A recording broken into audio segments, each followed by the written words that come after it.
14절까지 한 목소리를 읽어보겠습니다. 시작.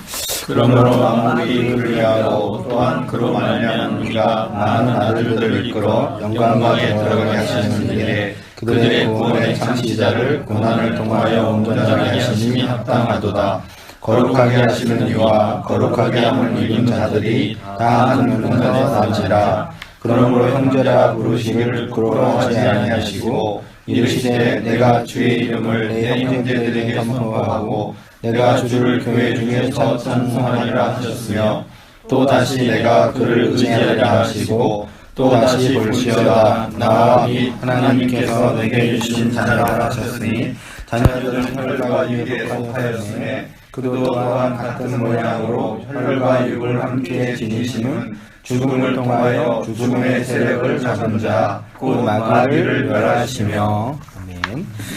히브리서 2장 이렇게 들어가고 있습니다. 그러니까 아들에 관한 이야기, 1장에 천사 얘기하다가요, 이제 아들 이야기 쭉 하면서 이제 구약에 있는 예법, 제사법 등등 하면서 얘기하고 있는데요. 우리 먼저 첫 번째 단락 우리 장로님 좀 읽어주시겠어요? 구원의 창시자 그리스도, 하나님의 아들이 구원의 창시자로 묘사가 되고 있습니다. 구원의 창시자라는 것은 구원을 시작하시고 계획하시고 완료하신 분이란 뜻입니다. 그분이 구원의 창시자이신데 고난을 통하여 온전하게 하심에 합당하다고 합니다. 이어서 해주세요. 그리스도의 고난 십자가, 여기서 말하는 고난은 당연히 십자가입니다. 예수님이 당하신 모든 고난은 결국 십자가로 수렴이 됩니다. 그리고 그 십자가를 통하여 예수님이 완전하고 온전하게 되셨다고 합니다. 이는 예수님이 그 메시아로서의 일이 완료되었다는 뜻입니다.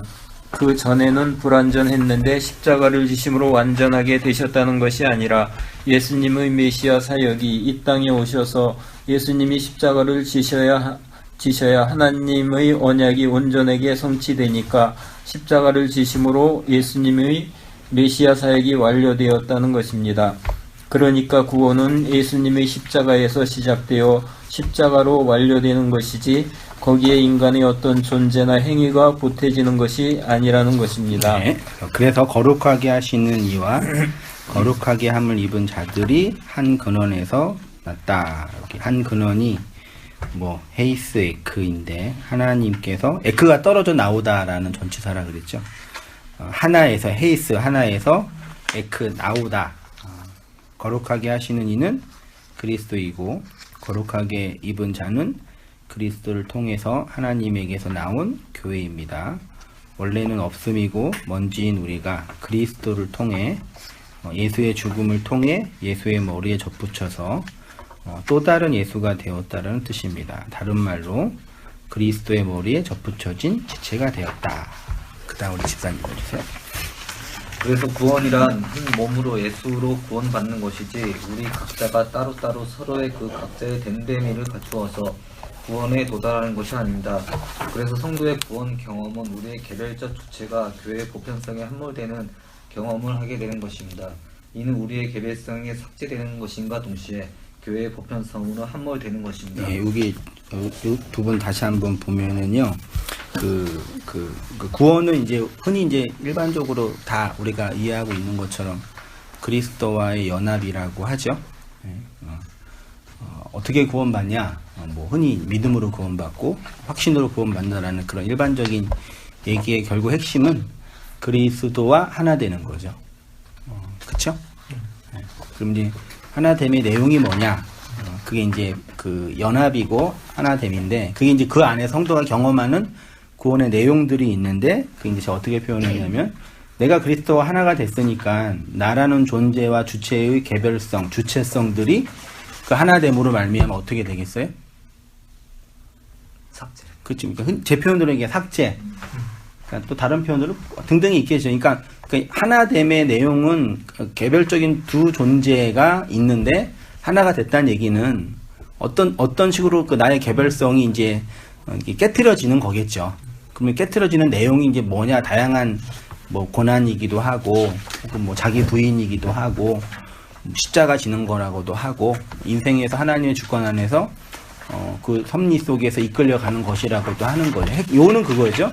우리의 구원은 우리의 개별적인 주체성, 어떤 뭐 심지어 신앙적인 열심으로 얻는 것이 아니라 그리스도와 연합됨으로, 하나됨으로.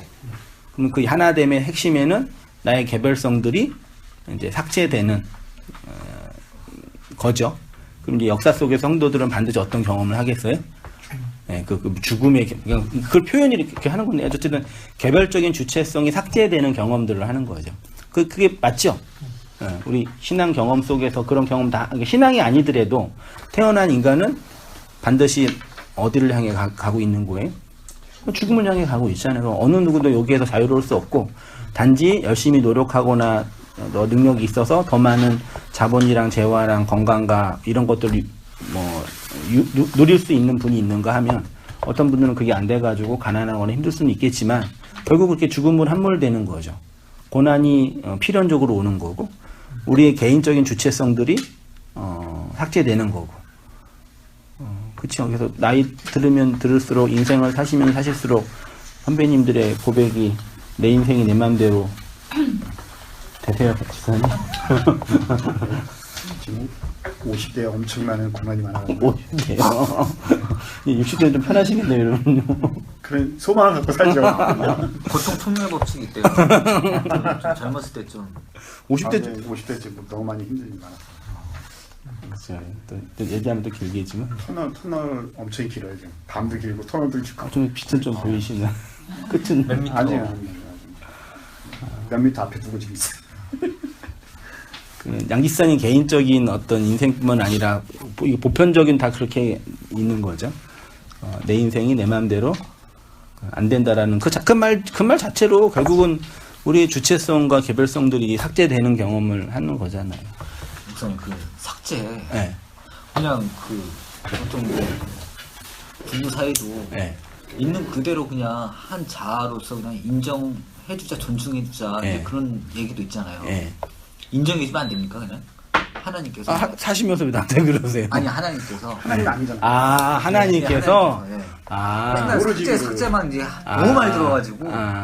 그냥. 이게 개인으로서 너의 그 개별성을 존중해줄게. 하나님께서 내가 너의 그 개별적인 존재를 이렇게 확장해줄게. 아니 확장이 아니라 그냥 인정해줄게. 그냥 너 있는 그대로. 그러니까 우리 편으로 말하면 건들지만 마세요 이거잖아. 아니죠. 부부가 개별적이지만 같이 생활하잖아요. 그런 의미에서는 네, 그런 의미에서. 하나님이 우리 인생 속에 오셔서 자꾸 이게 삭제하고 뺏어가는 듯한 뉘앙스가 좀 싫다. 아니 싫다 그런 게 아니라 그렇게 생각이 갑자기 들었어요. 그러면 안 되시냐? 예, 그쵸. 그 생각을 삭제시키시더라고요. 지금 갑자기 사기 됐습니다. 갑자기 없어졌어요. 아니, 어떤 말씀인지 이해돼. 그러니까 우리 청년도 한 청년이 계속 진리의 전리품 얘기하니까 목사님 난 그 말이 너무 마음에 안 들어요 그러더라고요. 우리가 맨날 이렇게 전리품처럼 끌려가는. 답을 찾아온 것 같아요. 근데 답을. 답은 알고 계시죠? 제가 하면 힘들어요. 제가 뭐 이렇게 능동적으로 뭐 하려고 하면 제가 신이 아니니까 힘들어요. 그런 의미에서. 하루 안 나도 뭐. 그렇죠. 그런 거는 우리가 다 감정적으로 인간적으로 이해가 되죠. 근데 하나님의 그 행사에 그러니까 이런 거죠. 진리의 전리품으로 끌려가는 것에 대한 부정적인 시각이 너무 강한 나머지 그 안에 감추어진 그 보화처럼 빛나는 복음의 진수가 있는데 그거를 또 간과할 때도 있는 거죠. 그러니까 나의 개별적인 주체성이 삭제당하는 그 고통도 있지만 그 다른 말로는 하나님이라는 존재의 절대적인 보편성 속으로 함몰되는 거잖아요. 그러니까 내가 죽고 다시 산다는 개념이 개별적인 주체성이 죽고 하나님이라는 존재로 함몰돼 가는 거잖아요. 그러니까 부부가 각자의 개별성이 그냥 결혼 생활이라는 가정 생활이라는 그 공동체에서 죽고 가정이라는 공동체에서 어떤 그 연합된 어떤 생명력이 있잖아요. 그렇죠. 이해가 될까요? 저의 부부 생활 속에서도 느끼는 게 있는데, 그러니까 내가 나의 개별적인 주체성이 죽어가는 경험을 항상 하잖아요. 내가 결혼 안 했으면 이렇게 하겠어요? 말하자면 이런 거. 장악 당하신 건 사모님한테. 아무튼 뭐, 그러니까 결혼 안 하거나 아이가 없었으면 굳이 선택하지 않을 삶들에 대해서 고난 속에 있는 것처럼 느껴질 때가 있잖아요. 개인적, 인간적으로요. 그런 고통이 있지만 또 그 안에서, 가정 안에서 그걸로 말미암아 경험되는 연합되고 함몰되는 그 어떤 긍정이라 그럴까요? 생명력이, 인간 전자를 죽음이라 그러고 후자를 생명이라 그런다고 한다면 생명의 경험이 있으면 죽음의 경험이 치유가 되는 거죠. 그런 의미에서는. 욥기가 딱 답이에요. 네. 욥기를 이해를 하고 그걸 말씀으로 진리를 받아들이고 인정하면은 끝까지 버티잖아요. 욥도요. 어쨌든 걔 지금 똑같은 거예요. 왜 나는 나로서 인정을 해주고 아니요. 저는 다 됐는데 그냥 질문하시는 거예요. 제가 50이 되니까 나도 이제 내가 욥에 대해서 이제 그 묵상이 나오더라고요. 정말 욥이 왜 이렇게 끝까지 버티는지.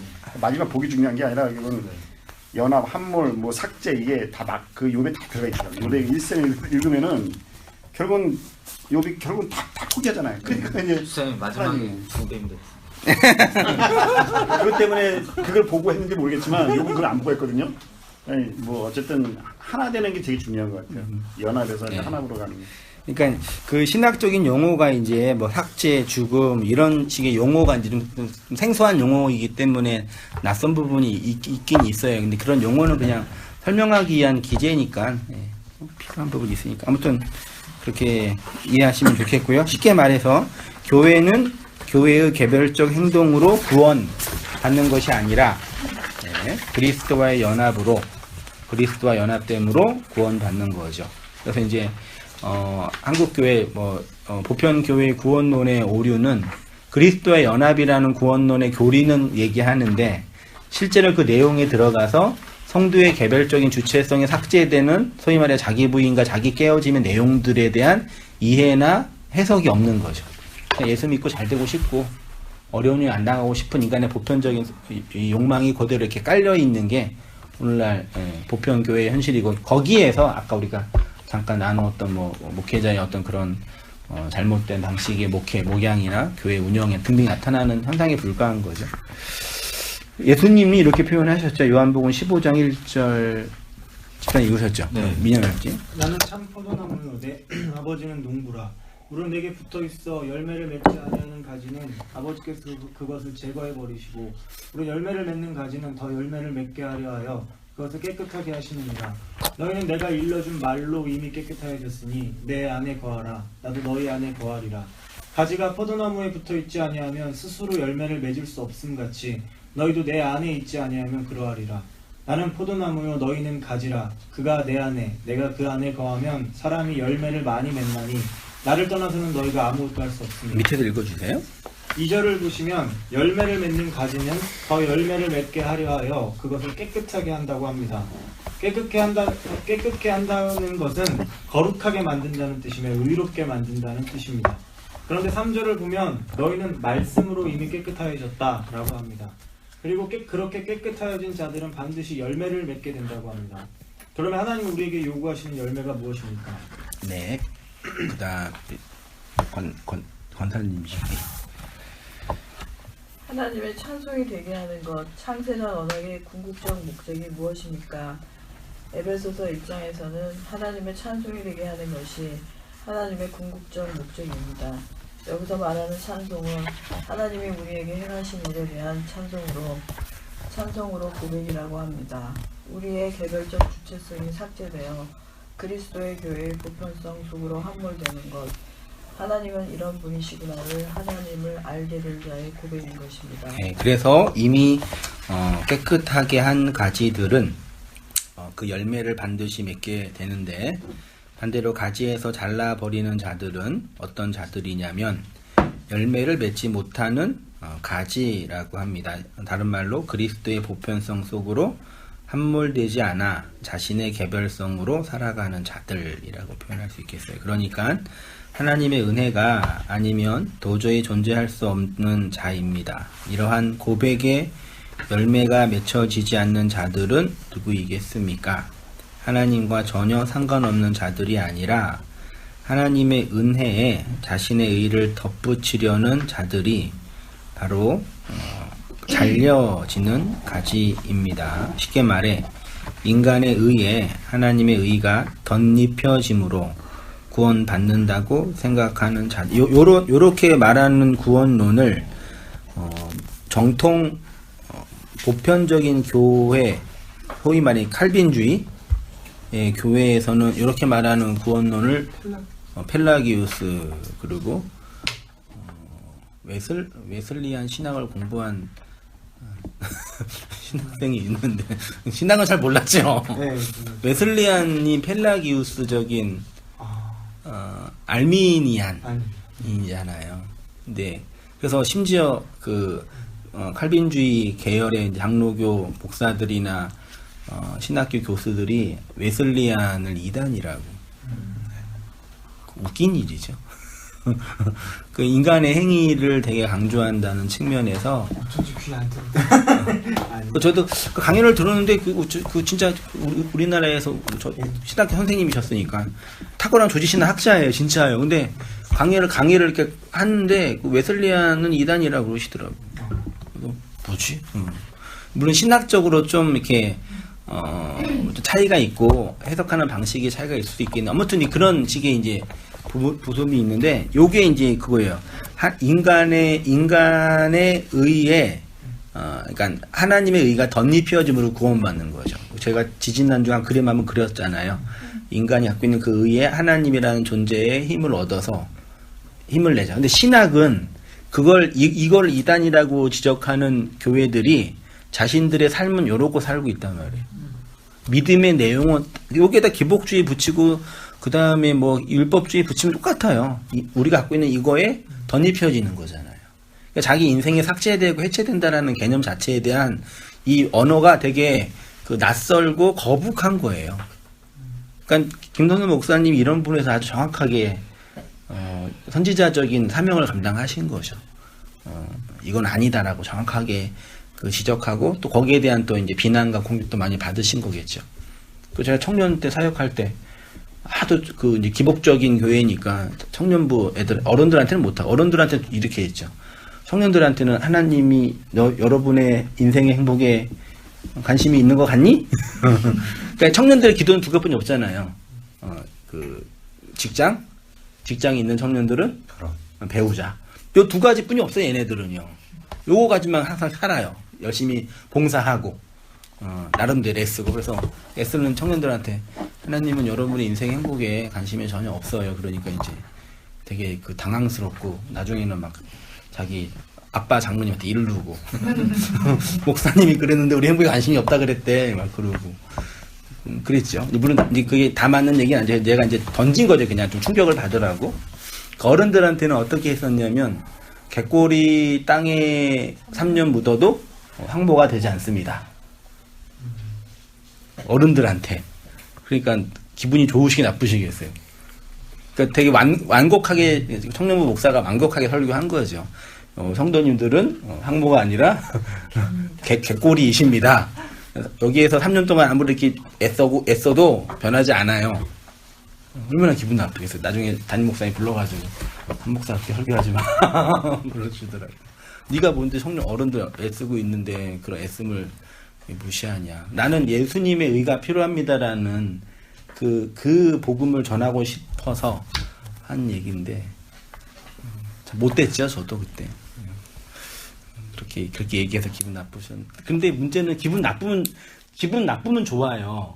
그런 설교를 듣고 기분 나빠하면 반응이 있는 거잖아요. 근데 기분 나빠하지 않아요. 아, 좋은 말씀 하셨네. 더 무서워, 나는 그때, 진짜요. 진짜 우리 목사님 좋은 말씀 하셨다, 진짜. 얼마나 무서워요. 그게 이제, 교리는 그렇게 비난하면서 자신의 실제 믿음의 내용은 그렇게 믿고 있는 거예요. 이런 부분이죠. 네, 다시 돌아가세요. 이런 사람들의 구원은 자신의 주체성을 확장하고 격려하는 자로서의 하나님이 필요한 것이지, 내 주체가 그리스도의 보편성 속으로 함몰되어 자기 부인과 자기 깨어짐의 자리에서 그리스도와의 연합을 찬송하는 것에는 관심이 없습니다. 그 다음 우리 정자매님 읽어주세요. 성화주의 오류, 오늘날 개신교 신학의 거의 대부분을 차지하고 있는 성화주의자들이나 행위주의자들, 율법주의자들이나 기복주의자들이 이에 해당되는 것입니다. 예수라는 머리에 덧붙여서 우리의 주체가 된 교회가 머리가 주는 에너지와 생명력으로 살아야 되는 것인데 이 지체들이 독립적으로 자기의 존재성이나 주체성 그리고 자율성을 발휘하여 각자 성숙되어지고 변화되어지겠다고 할 때 이것이 가지에서 잘려진 것, 그러니까 나무에서 떨어진 가지가 되는 것입니다. 네, 그러니까 한국 교회에서 자주 쓰는 게 가지다가 예, 그 성숙되다, 예, 그 다음에 변화되다라고 표현하죠. 물론 이 용어에 좀 설명이 필요하죠. 신앙의 성숙이 없나요, 장모님? 우리는 성숙되지 않나요? 성숙이요? 네. 하나 되는 과정이죠, 우리는. 그렇죠. 네. 변화. 그러니까 인간 자체는 변화되지 않죠. 그렇죠. 그러면 이제 그 변화가 없다라고 말하면 좀 항상 변하잖아요, 우리는요. 그러니까 용어에 대한 의미가 좀, 그러니까 아주 극단적인 묵시복음에서 그리스도와 하나님의 의의를 강력하게 주장하는 분들의 입장에서 이런 언어가 되게 율법적으로 들릴 수 있죠. 성숙된다, 변화되어진다는 얘기는. 요걸 설명을 좀 더 깊이 잘 해야 되는 부분이 있어요. 그래서 하나님의 그리스도의 의의만 강조하다 보니까 역사 속에서 성도가 이 무쌍하게 변화되어지는 과정에서 이 흐르는 과정에서 경험되어진 이런 동적인 것들에 대한 것 자체도 부정하는 분들이 있어요. 아주 그러니까 차갑게 그냥 존재가 되신 분들이라고 표현할 수 있는. 난 이미 존재가 됐다. 그래서 이게 무쌍하게 변화되어지는 이 아래의 세상에서 이렇게 감정의 변화가 오려는 이거는 신앙의 그 성숙이 되지 않는 사람의 내적인 상태다. 이렇게 이제 보는 입장이 있는데 저는 그렇게 말하는 거는 지지하지 않아요. 그러니까 성숙되어지고 변화되어지는 영역이 있어요. 근데 그것이 성화주의자나 도덕주의자들이 말하는 그런 거는 아닌 거죠. 저도 이렇게 그러니까 이상하게요. 일하다가 한 분이 제가 목사라는 걸 알았어요. 무섭더라고, 세상에. 목사라는 걸 유튜브에서 봤는지 모르겠는데 알았어요. 근데 이제 뭐냐면요. 뭐라 그럴까요? 그러니까 그냥 평소에 그냥 누구씨 하다가 일하다가 평소에 동료로 지내다가 욕하고 뭐가 막 싸우다가 이렇게 일반적으로 세상 일 하다가 이렇게 친하게 있다가 이 사람이 목사랑 아니까 어떤 느낌이 들었겠어요? 일단 그래도 어쨌든 목사가 타락해도 성직자라는 개념은 있잖아요. 그러니까 예수님 안 믿는 사람들의 어떤 이 성직자의 개념은 뒤에서 뭘 해도 그래도 나랑은 좀 구별된 어떤 이 거룩하게 된 어떤 그런 신적인 존재라는 그런 게 있는 것 같아요. 제가 느끼기에는요. 그러니까 되게 양면적으로 대하더라고요. 그러니까 다 우리 인간은 모든 자기 안에 그 죄와 악마성이 있는 거 다 알잖아요. 근데 이 성직자는 최소한 그런 부분에서는 나보다 뛰어나다라는 걸 학습을 한 것 같아요. 어느 분위기에서. 그래서 목사가 술 마시고 목사가 욕하면 안 돼. 나빠. 타락했어. 이렇게 정죄를 해요. 제가 술 마시고 욕한다는 얘기가 아니라 그런 마인드를 이렇게 보더라고요. 그러니까 기본적으로 사람들 마음 안에 그런 이 성속에 대한 이 구분 속에서 좀 다른 어떤 그런 부분에 대한 이해를 가지고 사람들을 대하면서 있는 것 같더라고요. 아무튼 그런 의미에서 이 성숙과 변화는 좀 다르다. 이렇게 거기까지 얘기하고요. 그러니까 나무에서 떨어진 가지가 되는 것입니다. 머리가 이끄는 대로 그 머리에 복속되어 사는 게 아니라 내가 이 세상에서 유익한 존재가 되고 세상을 보다 살기 좋은 곳으로 만드는 데 기여하겠다고 나섰을 예수의 지체로서의 교회가 스스로 그 예수에게서 나가서 자기 마음대로 사는 것입니다. 자, 집사님 읽어주세요.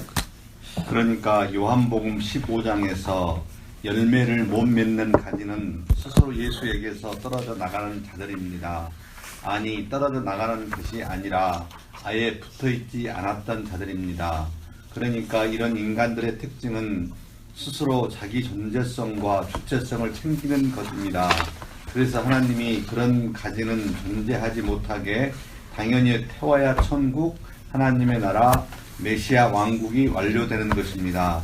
그래서 성도는 자신이 그 어떤 존재성이나 이런 것들을 스스로 챙겨 가질 수 없는 하나님의 끊임없는 교훈과 책망과 바르게 함을 받게 되는 자들인 것입니다. 예, 그래서 이제 그리스도와 연합된 자와 연합에서 끊긴 자의 그 내적인 차이를 구분한다면요, 그리스도 연합된 자 안에는요, 그 연합된 자 안에서 그리스도 머리 대신 그리스도에게 공급받는 내용이 있을 거 아니에요, 그렇죠? 그 자양분이라고 하는 그거를 사도 바울은 교훈이라고 표현한 거죠, 그렇죠? 그 하나님의 백성은 반드시 말씀으로 교훈받고 책망받고 바르게 함을 받죠, 맞죠? 요거를 또 우리의 그 존재성과 주체성이 자기의가 확장되는, 도덕성이 확장되는, 윤리성이 확장되는 것으로 이렇게 차용해서 성화주의가, 도덕적 성화주의가 나온 거죠. 성도는 끊임없이 하나님의 말씀에 의해서 책망받는 내적 경험이 있는 거죠. 우리의 표현으로 말하면 하나님이 끊임없이 간섭하시고 관여하시는 그 하나님의 열심을 말씀이라는 내용을 통해서 경험하는 거죠. 그래서 성도에게만 말씀이 들리는 거죠. 안 성도에게는 안 들리죠. 자기에게 필요한 얘기만 듣겠죠. 그런 의미에서 바울이 모든 성경은 하나님의 감동으로 된 것으로 교훈과 책망과 바르게 함과 의로 교육하기에 유익하나니 이는 하나님의 사람으로 온전하게 하며 하나님의 사람으로 온전하게 한다가 뭐겠습니까? 생각해 보세요. 뒤에 나올 거예요. 모든 선한 일을 행할 능력을 갖추게 하려 함이라. 이것도 이제 막 뭐 행한다, 뭐 변한다 이렇게 해석할 수 있는데, 자, 읽어주세요. 역사 속에서 성도가 행하는 선한 일은 하나님 되심을 찬송하고 고백하는 것입니다. 하나님은 이런 분이시라는 것을 자신의 인생 전체를 통해서 그 인생 안에서 그 인생의 과정 속에서 고백하게 되는 것입니다. 그래서 히브리서 2장 12절이 이렇게 말하는 것입니다. 이르시되 내가 주의 이름을 내 형제들에게 선포하고 내가 주를 교회 중에서 찬송하리라 하셨으며, 밑에도 해주세요. 주의 이름을 내 형제들에게 선포하고 내가 주를 교회 중에서 찬송하리라고 합니다. 형제들과 교회, 선포와 찬송이 서로 대구법으로 연결되어 있습니다. 그러니까 형제가 교회이고 선포가 찬송이라는 것입니다. 여기서 형제라는 아델포스는 같은 자궁에서 나온 자란 뜻입니다. 교회는 진리의 자궁에서 그리스도를 통해 나온 자들이면서 그리스도와 같은 형체로 또 다른 그리스도라고 하는 것입니다. 그러니까 그리스도론에 대한 확장된, 특히 이제 이사야가 아니라 히브리서에서 많이 나오는데, 예수님이 그러니까 첫 번째 열매죠. 우리는 두 번째 열매고, 그러니까 예수님이 아들인 그리스도가 복음을 누구한테 전했다고 표현되어 있어요? 형제들에게. 그러니까 예수님인 우리의 주님이고 우리가 믿어야 할 대상이고 그분을 통해 구원받는 분이시죠. 내용으로 보면 그분이 첫째 아들이고 우리는 둘째 아들인 거죠. 그러니까 예수님을 통해 구원받는다라는 이 내용은 내 밖에 있는 예수를 내가 믿고 의지해서 붙잡아서 구원받는다라는 게 아니라 첫째 아들이 간 그 길을 둘째 아들인 교회가 동일하게 가는 거죠. 예표된 거죠. 이거를 그리스도를 본받는다라고 표현하는 거죠. 이해되시죠? 그러니까 아주 기본적인 그러니까 왜곡된 기독교에서는 그냥 예수를 내가 믿는다라는 차원으로만 해버리니까, 말하자면 내 밖에 있는 예수, 내가 바라봐야 할 예수로만 보지, 나와 하나 된, 그렇게 가야 될 나의 또 다른 표본으로서의 그 예수로 보지 못하는 거죠. 그런 의미에서는요. 그 목사님, 이게 뭐 첫째 아들, 둘째 아들 이렇게 가는 것도 있지만 또 우리가 일반 교회에서는 또 독생자, 네. 그다음에 외아들, 예수님 우리 외아들이라고 하잖아. 하나님의 독생자라고 얘기하지만 그래도 외아들이고 또 우리는 양자라고도 표현하는 예. 그런 것. 그건 틀린 거 아니에요? 그러니까 외아들과 양자가 틀리다. 그렇지. 우리는 양자고 예수님이 독생자고 외아들이기 때문에 한 분 외아들이랑 하나잖아요, 아들이. 네. 근데 둘째, 셋째 있을 수가 없잖아요. 그쵸. 근데 그렇게도 우리가 바깥에서 그렇게 표현을 많이 하잖아요. 그리스도의 절대성을 강조할 때 그 얘기를 하죠. 예, 그러니까 독생자라든지 외아들이 이렇게 얘기를 많이 근데 하고 예. 그러다 보니까 우리가 양자가 되고 또 그렇게 또 우리가 기도도 했고 또 그렇게 생활을 인식하고 있었는데 이게 또 성경적으로 들어가서 보면은 지금 여기서 또 그건 아니잖아요. 뭐 네. 첫째 아들, 둘째 아들 그쵸. 이렇게 나오잖아요. 그러니까 그런 것도 사실 헷갈리거든요. 그 용어 자체가. 예. 그러니까 언어를 좀 보면서 통일적으로 좀 봐야 할 필요가 있는 거죠. 독생자라는 개념 자체가 그 유일하게 태어난 존재로서의 그분이지 외의 아들, 그러니까 나랑 구별되는 어떤 그런 분으로서 모노게네스. 예, 단어라는 개념 자체가 하나로 완성된 자라는 설명하는 거지. 나랑 차이 나는 어떤 그런 존재로서의 개념은 원래 원어적 의미는 아닌 거죠. 아니잖아요. 근데 우리는 이렇게 일반 교회에서는 사실 다 그럴 거예요. 다 우리 양자로 표현을 많이 하고 네. 또 우리 그렇게 또 시인하고 인정하고 지금까지 교회 생활을 했잖아요. 네. 이건 잘못된 거잖아요. 그러니까 잘못됐기보다는 그건 양자는 법적인 개념인 거죠. 법적으로 그래요. 그리스도의 의로 법적으로 된 거죠. 그 둘째 아들은 그 아들의 내용을 설명하는 거예요. 그 언어를 표현하는 뉘앙스가 다 다르고 설명하는 방식이 다른데 이제 우리의 보편적인 편견과 우리의 문화권에서는 이런 식의 절대적으로 예수님의 절대화, 그렇지. 예수를 절대화하는 게 더 가치 있는 거죠. 그렇죠. 이 정확하게 예수를 절대화하고 우리는 그분의 상대적인 존재로 보는 거죠. 그러니까 저처럼 생각하는 성도들이 되게 많아요. 다수죠. 예. 그러니까 이런 똥을 알고 있는 거지 내가. 그러니까 이런 본문 들어가면은 이제 우리는 둘째 아들이다 이거지. 예수님을 통해 구원받는다. 우리는 그 예수를 통해서 또 다른 그리스도가 된 거다. 그래서 우리 성도도 어떤 의미에서는 그리스도들이다. 맞잖아요. 그렇죠. 그렇게 가면 맞는데. 근데 이렇게 얘기하면 또 그런 측면을 볼 때는 되게 낯설게 느껴지죠. 대조적으로 보이고. 예. 근데 뭐 양과성이라 그럴까요? 그런 이 양적인 그 두 개의 개념이 여전히 존재하고 있는 거죠. 그런 의미에서. 근데 예수를 절대화하는 측면이 특히 심하게 이제 강하게 들어가면은 뭐 필리핀 그런 데서 이제 예수를 우상화하는 개념처럼 강하게 되죠. 그러니까 이렇게 신학의 이렇게 스펙트럼을 볼 때 기독론의 측면에서 본다면은 예수를 우상화하는 근본주의적인 분들이 강하게 있는가 하면 이 묵시 체계에서는 예수화 되는 거죠, 우리가. 그렇죠. 이 양극단이 있는 거죠. 성경이 이 두 얘기를 항상 하고는 있는 거죠. 그렇죠? 네. 그럼 이제 여기서 이제 어떤 그 기독론적인 해석이 통일되게 일관성 있게 설명되어지냐가 이제 우리에게 이제 필요한 거죠. 어쨌든 여기서 시작해서 절대적인 예수, 그래서 찬양할 때 예수님만 바라봅니다. 예수님 천부여 나 좀 도와주세요. 그 예수를 어떤 이 내 밖에 어떤 구원자 이 절대화로 봤는데 이 진리 안에서는 그 예수가 내 안에 있는 거네. 네. 내가 그 예수로 사는 거네. 내가 그리스도의 말씀으로 있는 거네. 그럼 또 다른 개념처럼 느껴지잖아요. 이거는 이제 우리가 살면서 좀 풀어내고 받아들여야 할 영역인 거죠. 그렇다 이게 틀렸다, 이게 옳다, 뭐 그렇게 말하고 싶지는 않아요. 왜냐면 성경이 포괄적으로 말하고 있는 영역이 부분이 있고 어떤 측면에서 해석을 취하냐에 결정된 영역이 있는 거니까요. 네. 그 정도로요. 사실 집사님이 표현하신 그런 용어처럼 하면은요, 용어적으로 설명하거나 의미적으로 설명해야 할 게 너무 많이 있는 거예요, 사실은. 교훈이라는 부분과 성화의 부분도 그렇고. 우리 성화 돼요, 안 돼요? 우리가 성화가 돼요, 안 돼요? 안 돼요. 안 돼요? 안 된다 할 수 없던데. 우리 집사님이 아주 합법. 저거랑 똑같은.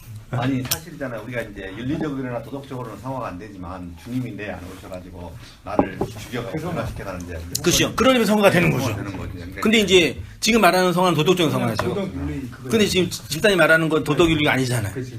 성화 되는 거잖아요. 근데 어떤 분은 성화 된다고 말하면 비난해요. 뭔지.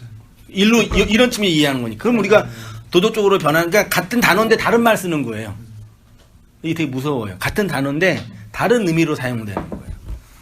그래서 이 의미를 하나로 만들어내는 건 탁월한 설교자가 하는 게 아니라 성령이 하는 거죠. 언어라는 게. 그래서 바벨탑 사건에서 보는 것처럼 사람들이 언어로 모이잖아요. 겉으로 쓰는 언어로 모이는 거겠어요? 속의 의미로 모이겠죠. 저는 말씀을 전하고 나누면 나눌수록 항상 느끼는 거야. 진짜 그 속의 언어로 모이는 거구나. 이렇게 모였다가 또 흩어지고 나누어지고 그러는 거구나 생각이 들더라고요. 그 속의 언어를 더 잘 설명해내면 좋겠다라는 그런 욕심은 항상 있어요. 설교자로서. 근데 그치만 최선을 다할 수 있고 열심히 한다면 잘할 수 있지만 그치만 그건 또 신의 영역이겠구나. 그 욕심은 버리자. 내가 할 수 있는 게 아니구나. 이런 생각이 들더라고요. 성도님도 다 경험하실 거예요. 그런 일을. 네. 성도의 탄식과 하나님의 찬송은 장로님 차례입니다. 찬송은 자기의 의가 삭제된 자에서 나오는 고백이라 하였습니다. 그런데 형제들에게 선포하는 것과 교회 중에서 찬송하는 것이 같습니다. 선포, 즉 그리스도의 그 말씀이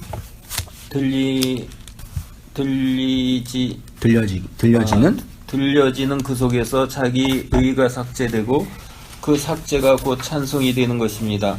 시편을 읽으면 주로 나오는 고백이 여호와를 찬송하는 것입니다. 그런데 그 찬송이 나오기까지 과정이 있는데 그 과정 속에 반드시 겪게 되는 것이 탄식입니다. 그래서 시편은 탄식으로 시작하고 찬송으로 끝나게 됩니다. 탄식은 내 의가 삭제되는 과정에서 겪게 되는 고난입니다. 그래서 고난 속에서 탄식하고 탄식을 통해 찬송이 되는 것입니다. 시편이 성도의 내적 고백이잖아요. 그리스도를 주로 받은 성도가 역사 속에서 자신의 인생 속에서 필연적으로 반드시 통과해야 할 과정을 시편이 그대로 고백한 거예요. 물론 그리스도의 내적 경험이지만 읽어보시면요, 성도가 역사 속에서 그리스도를 받은 성도의 그 삶 속에 대한 내적 고백들이 다 함축되어 있는 거죠. 근데 전체적으로 보면은 모세오경이지만 전체적으로 보면은 그리스도를 받은 성도의 탄식, 거기는 이제 죄에 대한 자각, 삶에 대한 고난, 현실에 대한 어려움, 신앙에 대한 그 답답함, 또 그다음 외부에서 오는 고난, 사람들의 비난, 내적인 절망감. 그러니까 오늘날 심리학으로 표현한다면 좋은 건 없어요. 물론 좋은 거 얘기할게요. 오늘날 심리학으로 표현한다면은 인간의 정서와 내면 안에서 일어나는 다양한 정서적인 모든 변화 있잖아요.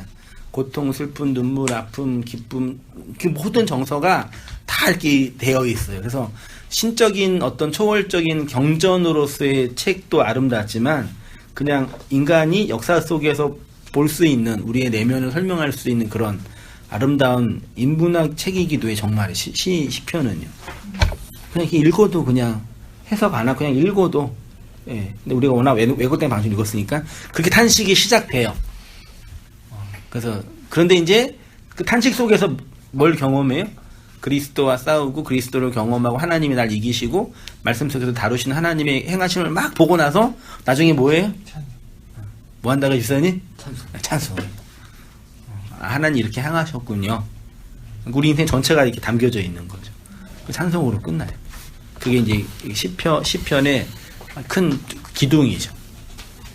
탄식을 말하면 슬프지만 그 탄식에 찬송이 있는 거죠.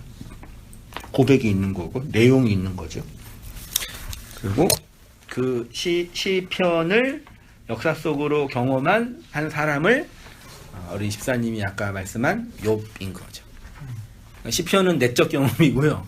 욥기는 실제적 역사적 경험인 거죠. 그 가운데 있잖아요. 시가서잖아요.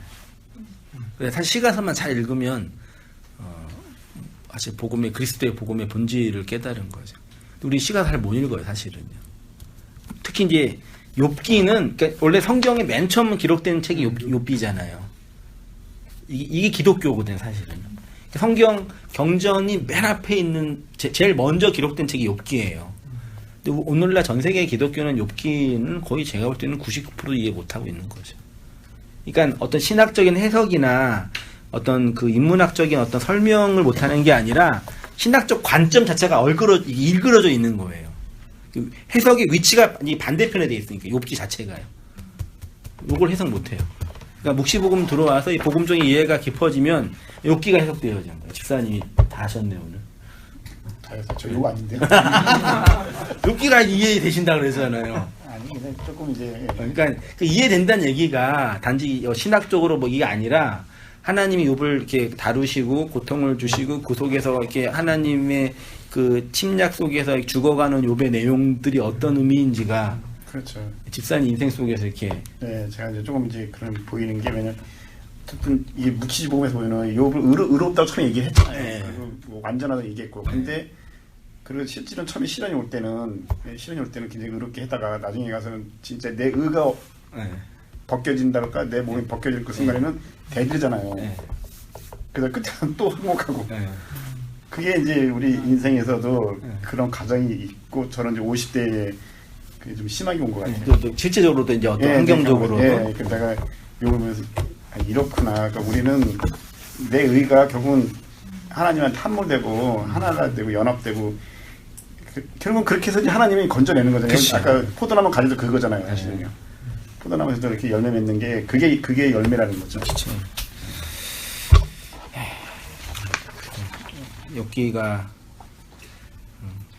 욥기를 설교하면 이제 끝나는 거죠. 다 된 건가요? 예, 아무튼 예, 욥기 1장 1절 한번 같이 읽어보겠습니다. 시작. 우스 땅에 욥이라 불리는 사람이 있었는데 그 사람은 온전하고 정직하여 하나님을 경외하며 악에서 떠난 자더라. 그 다음 우리 집사 읽어주세요. 이는 욥기도 마찬가지입니다. 욥기 1장이 보여주는 것은 욥은 스스로 괜찮은 존재라는 자의식이 있었습니다. 사람들은 우리의 겉만 보기 때문에 다른 사람들도 욥이 괜찮은 사람이라고 생각했습니다. 그런데 하나님이 그에게 진리의 말씀을 가지고 그 인생 속으로 들어오시니까 자신의 의가 삭제된 자로 서게 되었습니다. 그러면서 하나님이 욥에게 찾아가시면서 말씀하시는 내용이 욥기에 있는 것입니다. 그러니까 1장에서는 총론적으로 욥 괜찮은 사람이다, 의인이다, 이만한 사람 없다. 그러니까 사탄이 딱 등장하죠. 여기서 이제 사단론까지 설명이 될 수 있고 악의 개념도 설명이 돼요. 고통의 개념도. 그러니까 사단이 뭔지 아시죠? 다 아시죠? 하나님, 그러니까 하나님이시죠? 자기 의를 가지고 하나님을 보면 사단이에요. 인간의 상대적 의로 밖에 있는 하나님을 보면 사단으로. 그러니까 이 사단 마귀라는 개념을 우리는 이렇게 우리 문화권에서는 이렇게 되게 미학적으로 형상적으로 보기 때문에 되게 그런데 이걸 존재적으로 보면 돼요. 사실은요. 위치적으로. 그게 안 되지 우리 구조는 이미. 가다가 하나님이 사단이야 그럼 미친놈 2단 3단 그러잖아요. 그러니까 요 얘기만 딱 해버리면 집사님 올라가서 엄마 하나님 사단이래 그러면 난리 나는 거예요 이제요. 그게 가지 마. 뭐 그런 목사 있어 그런단 말이에요. 아직도 거기에 이게 대부분이 물론 사설명 다 해드려야 되겠지만 이런 이 미학적이고 이런 이 도덕적인 개념에 여전히 우리는 갇혀 있는 거죠. 그러니까 물리적으로 눈에 보이는 곳에 갇혀 있는 거죠. 사실은. 그러니까 복음적인 이해는 소극적으로는 그렇게 눈으로 물리적으로 보이는 옵타노마이 하는 이 현실 속에서 벗어나는 거죠. 사실은 내용을 보는 거니까요. 그렇게다가 이제 하나님이 다루시고 그 사단의 모습으로 고통 속에 오신 하나님의 손길들을 보면서 다 가져가시고 그리고 이제 친구들이 와가지고 각자의 신앙심이 와가지고 욥을 얘기해 주죠. 네가 고난 당했는데 하나님 이유 없이 고난 주지 않으시냐 않으잖아. 한번 잘 생각해봐. 지은 죄가 있나? 쟤는 임지요? 잘 생각해봐. 왜 안 되나? 네가 안 된 게 있을 거야. 이게 다 우리가 고난 속에서 이게 있을 때 양심이 항상 하는 얘기예요. 그렇죠? 우리 한 청년이 옛날에 전정교회에 있었을 때 청년이 시험을 계속 봤는데 3번, 4번, 5번 떨어지는 거예요. 친한 친구가 신앙심으로 격려해 준다고 누구누구 자매야 한번 기도 좀 해봐. 네가 하나님과 해결되지 않는 죄가 있는 것 같아. 그렇게 진심 어리게 충고해줬대요. 그 자매가 복음을 듣고 나서 그 자매한테 가가지고 미안하다, 내가 잘못했다 그때. 그 무슨 얘기 하더라고요. 이거 뭐 그 자매들만의 이야기겠어. 다 우리들 이야기죠. 그 욥기가 바르게 증거되어지면 될 것 같다 생각 드네요. 네. 아무튼 죽음으로 죽음의 세력을 이기심. 누구도 하나님이 욥의 인생 속에 찾아와 그를 이기는 내용이 욥기입니다. 쉽게 말해 욥의 마귀성, 상대적 의의를 잡아 뽑아내는 것이 욥기의 내용입니다. 예수가 우리 인생 속에 오셔서 행하시는 일이 바로 이 일입니다. 그래서 히브리서 2장 14절에 이렇게 말하는 것입니다. 자녀들은 혈과 육에 속하였음에 그도 또한 같은 모양으로 혈과 육을 함께 지니심은 죽음을 통하여 죽음의 세력을 잡은 자 곧 마귀를 멸하시며. 예, 죽음을 통하여 그리스도의 죽음이죠. 죽음의 세력, 마귀의 권능이죠.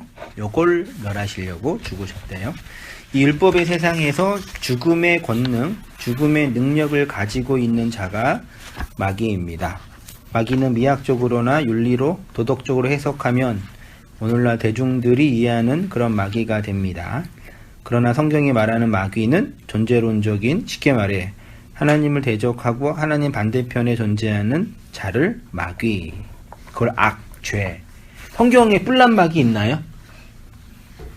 계시록에서만 계시록에 뿔난 마귀 있어요? 아니 마귀는 없죠. 혹시 보셨어요? 성경에서요? 우리 그 마귀 어디서 본 거예요, 그러면? 그냥 절간에서 본 건가요? 도끼 태어난 데가 있어요, 걔네가. 성경에는 없잖아요. 아니면 인식 속에 그냥. 그러니까 예수 영화 봐도 예수님 광야에서 시험 받을 때 마귀 나타나잖아요. 그림으로 뿔나 있잖아요. 무섭고. 성경에 그렇게 돼 있어요? 저도 잘 모르겠어요, 진짜요. 제가 볼 때는 안 되는 것 같아요. 그러니까 우리가 지금 상징하는, 그러니까 성경에 있는 마귀랑 그 마귀를 이입할 때 이 마귀의 개념은 이 민간 종교에서 말하는 개념으로 이입된 거잖아요. 그러니까 언어가 다른 언어를 사용하고 있잖아요. 그게 자연스러운 그 지식으로 이해하고 있잖아요. 무서워요, 그거 보면. 사진 속에 예수도 그렇게 잘생기지 않은 거. 그러니까 그 사진 예수, 성광 그런 예수 사오고 또 잘생길 수도 있죠. 그래서 안 보셨잖아요. 어떻게 알고. 그러니까 우리 이미지는 뭐 이게 성경에 있는 이미지가 아니라 이상하게 뭐가 만들어낸 그 단테의 신곡에서 만드는 그런 지옥이나 신과 함께 만드는 그런 귀신이나 그런 개념으로 쌓여 있지. 실제로 성경이라는 텍스트 안에서 설명되어지는 그 언어는 맞잖아요. 그렇죠? 아무튼 예, 딴 얘기했어. 죄송합니다. 그러니까 이런 개념이 아니라 그냥 존재론적으로 위치적으로 하나님 반대편에 있는 거다. 마귀의 권세를 죽음이라고 합니다. 예수님이 마귀의 세상에 오셔서 당신의 죽음으로 마귀의 권세, 그 죽음을 무력하게 하신 사건이 십자가. 그러니까 하나님 반대편에 있는 우리를 하나님 편으로 함몰시키는 거죠. 그리고 반대편에서 있던 자, 분리된 자를 하나님께로 들어가서 함몰시키고 하나 되게 하는 거. 그게 구원, 연합이라고 그랬잖아요. 그래서 역사 속에서 그리스도의 죽음의 실체화되는 자들에게는 그의 마귀성이 죽는 경험을 하게 됩니다. 그리스도의 죽음으로 우리의 마귀성이 죽으니까, 마귀성 지지난주 말씀드렸죠? 하와의 그 마귀성. 기억나세요? 응? 살아나게 되는 것입니다. 또 맛있는 거 뭐가지 계속 올라와요. 강님이 계속 대세님 좀 계속 죄송해요. 그것을 구원이라고 합니다. 그래서 역사 속에서 구원을 채우라는 성도는 찬송하는 자가 됩니다. 욥의 찬송 속에서 우리의 고백이 있습니다. 이렇게 하나님을 찬송하며 살아가는 성도님 되시기 바랍니다. 마지막 욥기 42장 1절에서 6절 같이 읽어보겠습니다. 시작. 우리 여호와께 대답하여 이르되 주께서는 못하실 일이 없사오며 무슨 계획이든지 못 이룰 것이 없는 줄 아오니 무지한 말로 이치를 가르는 자가 누구니까. 나는 깨닫지도 못한 일을 말하였고 스스로 알 수도 없고 헤아리기도 어려운 일을 말하였나이다. 내가 말하겠사오니 주는 들으시고 내가 주께 묻겠사오니 주여 내게 알게 하옵소서. 내가 주께 대하여 귀로 듣기만 하였사오나 이제는 눈으로 주를 배웠나이다. 그러므로 내가 스스로 거두고 티끌과 제 가운데서 회개하나이다. 그 뒤에 이제 갑절의 복을 주신다 등등 표현하고 있죠. 그게 성도의 하나님 우리를 구원하시는 구원의 내용이고 목적입니다. 그게 찬송하고 계시는 성도님들 그 찬송 속에서 잘 살아가시면 좋겠고요. 시간 금방 딱 50분 했네. 50분 계획했는데 잠깐 들었던 거나 나누고 있으시면요. 편안하게 자유롭게 편안하게 하시죠. 질문 하나 해도 돼요? 질문이요? 네. 신학 그러나 욥의 고백 있잖아요. 저는 이제 나는 깨닫지도 못하고 스스로 알 수도 없고 이거를 인생 속에서 알게 하시는 것 같아요. 넌 신이 아니다. 그럼 나한테 물어봐야지. 그게 이제 연합되는 것이고 이걸 알게 하는 것 같아요. 이걸 너는 신이 아니다. 이 욥의 그 고백이 인생을 살면서 나오는 것 같아요. 우리의 고백을 우리죠, 우리. 예, 우리가 한 고백의 내용인 걸 담고 있는 그런 이해. 네. 이영재님 딱히 할 말은 없고 오늘 그 창세기에 나오는 그 뱀도 역시나 그 내면에서 자기 안에서 그거죠. 그거다. 그건가요? 근데 실제 사단도 있을 거예요. 그런 역할. 실체가 있죠. 네, 실체가. 실체가 없는 건 아니죠. 네. 다 있죠. 실제로 그 실체가 이제 실체화된 뭐 그런 막 만들어 놓은 거 말고 네, 나타난 현상이 우리 속에서 경험되는 거죠. 네.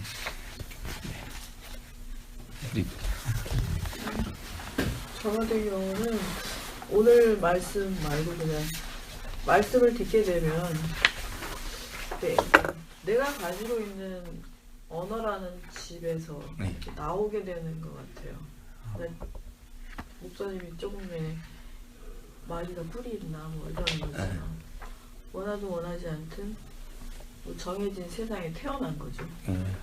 거기에 이제 그냥 신앙을 갖지 않고 살던 시절이 있었고 또 이제 율법으로 지냈던 시절이 있고 복음으로 건너왔는데 결국은 모든 거는 내가 생각하는 거, 좀 내가 사용하는 언어, 거기에 내가 다 이제 갇혀져 있는 것 같은 거예요. 근데 거기 이제 그런 부분을 깨닫게 되다 보니까 누군가, 그러니까 뭐뭐로 인해서 어떻게 되어지는 게 아니라 결국은 내가 가지고 있는 생각, 그리고 내가 가지고 있는 사용하는 언어, 그 속에 이렇게 뭐 가둬져 있다 그래야 되나? 그래서 거기서 말씀을 듣게 되면 아 그거구나 하다가 보니까 그 순간에 되게 다른 부분이 많이 보여져요.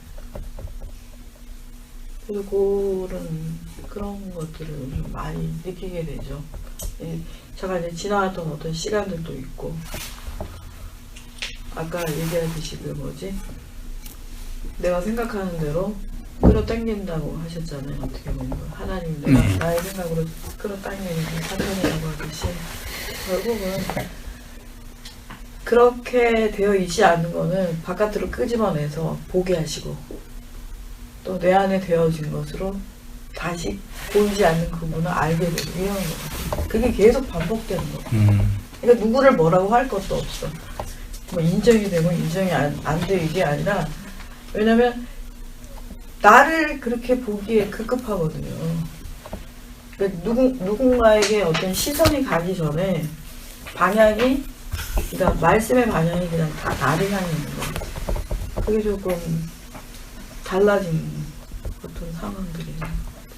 근데 그게 되게 신기해요. 그런 그 경험이요. 네. 뭐라고 설명은 못하지만 그리고 이제 목사님 이제 설교를 듣게 되면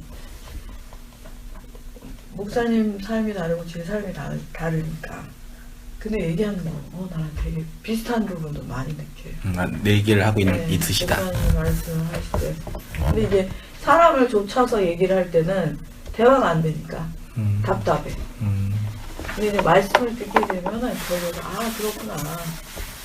밖에서 찾으려고 하니까 찾지 못하다가 결국 내가 찾을 수 있는 곳은 말씀밖에 없는 거야. 그걸 그리고 설교자들은 경험한 분들이 있고 겪어낸 분들이 있는데 겪은 상황은 다르지만 결국은 똑같다라는 생각을 많이 해요. 그 요즘에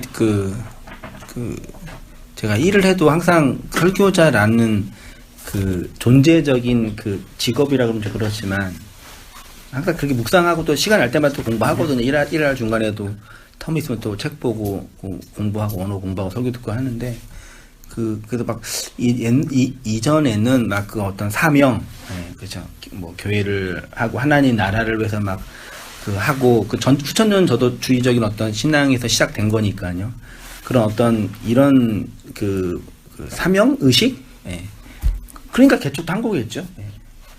근데 이제 그게 나쁘다는 얘기가 아니라 그런 가정이 있는데 근데 그 사명의 본질이 뭐냐면 그러니까 되게 단순해. 그냥 설교자로 잘 사는 거예요.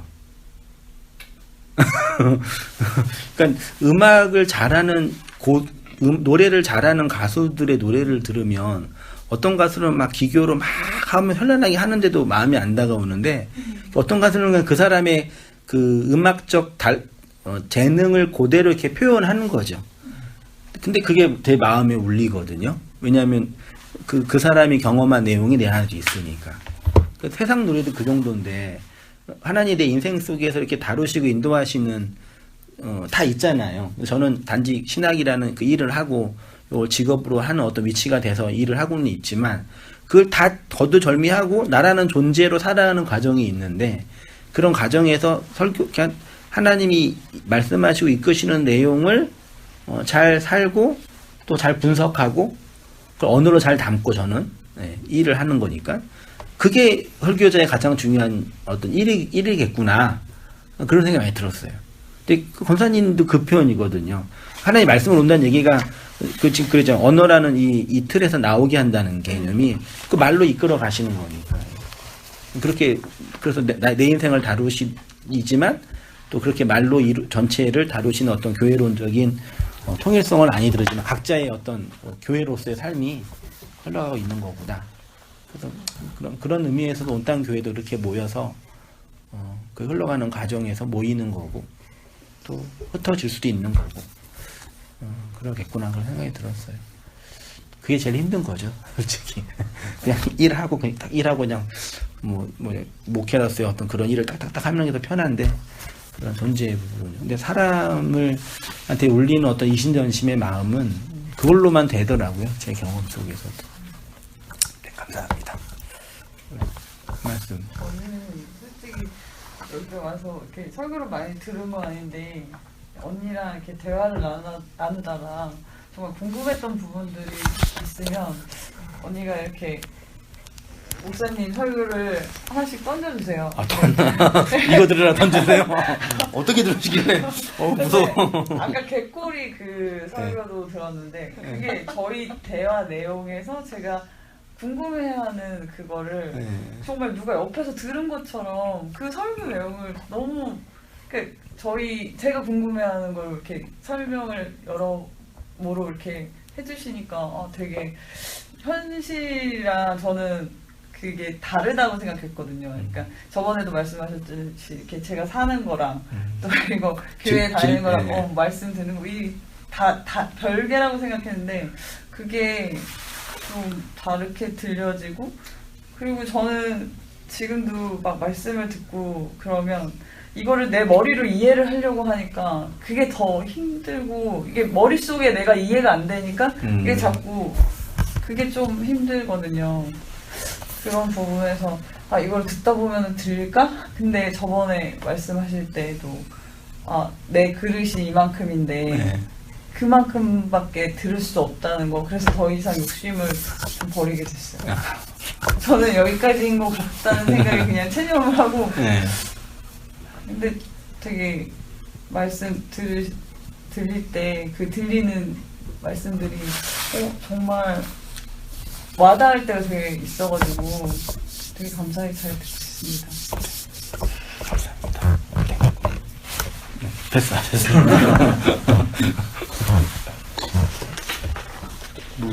여기 요한복음 15장 1절에 지금 뒤에 이 부분을 저는 되게 좀 가슴이 와 닿았거든요.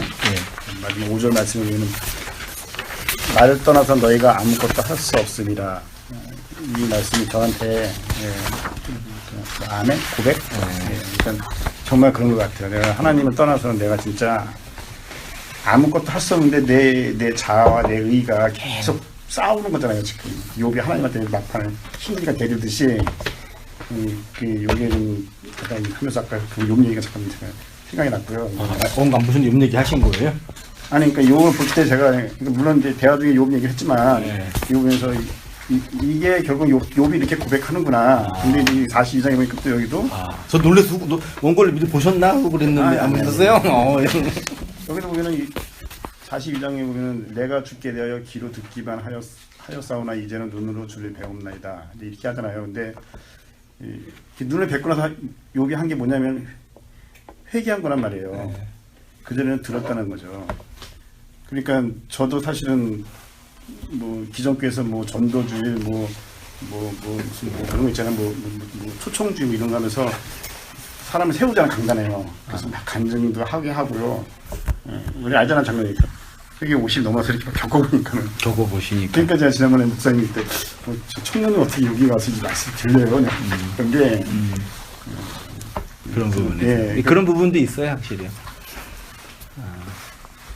그러니까 아까 나누었던 것처럼 그 온당교회 사명이 좀 거창한 하지만 이제 말씀 사역하면서 느끼는 게 뭐냐면 아까 말씀하신 것처럼 우리가 편견으로든 오해로든 혹은 선입견으로든 혹은 세뇌로든 우리가 각각 이해했던 언어적 틀이 있잖아요. 이렇게 사회 문화적이든 일반 교회 그 틀을 이제 나오든지 재해석하든지 의미화하는 작업이라 생각이 들어요. 내용적으로 보면은요. 그래서 그 왜곡된 오해된 언어도 회개의 언어도 사실 성경의 모든 언어는 다 진리를 설명하고 있는 거잖아요. 우리가 이 산천초목을 보지 않더라도 성경의 언어와 문자와 단어들은요. 근데 그 언어와 문자와 단어들을 우리 아까 말 표현대로 이제 나의 편견으로든 누가 주입했든 자의적으로 했든 오해하고 있는 언어들이니까 그것들을 이제 가능한 한 성경의 원리로 정리해내서 설명해 나오게 하는 차원이라고 생각이 들고 그래서 이제 생각하게 하고 묵상하게 하고 신학적인 작업도 하게 하시는 그런 생각이 들고요. 성령도 그런 고백 속에서 각자의 삶 속에서 그렇게 목사님 이게 14절 네. 보면 이제 이게 천천히 한번 읽어봤는데 갑자기 생각이 들었어요. 혈과 육하고 네. 죽음하고 대조적인 거잖아요. 네. 근데 죽음을 통하여 마귀를 멸한다고 했잖아요. 네. 그럼 마귀가 곧 혈과 육이라는 얘기예요, 지금. 그렇죠. 그쵸. 네. 그러니까 마귀가 역사하는 방식이 혈과 육인 거죠. 그러니까 마귀가 혈과 육이라 그러면 되게 좀 왜곡될 수 있어요. 물론 그런 부분도 있지만 마귀가 역사하는 방식이 혈과 육인 거죠. 그래서 혈과 육이 없으면 마귀는 없어지는 거예요, 사실은요. 그러니까 이걸 하나라고 보면 좀 오해될 소지가 있는데 저는 어떻게 보냐면 마귀가 역사하는 방식이 혈과 육인 거죠. 그래서 그러니까 오해하는 거지. 우리는 혈과 육이 없으면은 마귀에게서 벗어난다고 오해하는데 그 말은 맞는 건데 그렇게 하면 이제 우리의 육체를 되게 부정하고 악한 것을 오해할 소지가 여전히 있는 거죠. 네. 그러니까 마귀로 사는 거네, 결국은. 그렇죠. 그렇게 표현할 수 있죠. 네. 마귀성이 있는 거죠. 그러니까 죽어야지만 이제 마귀가 없어지는 거네요. 네. 그러니까 죽는 게 싫은 거니까 싫다고 그러는 거죠. 죽어야 하나 되는 거예요. 아까 얘기한 그거잖아요. 그렇죠. 다 육신 죽는 거 질문하고 다 답하셨네 집사님께서. 그게 그 자리에. 네. 시간.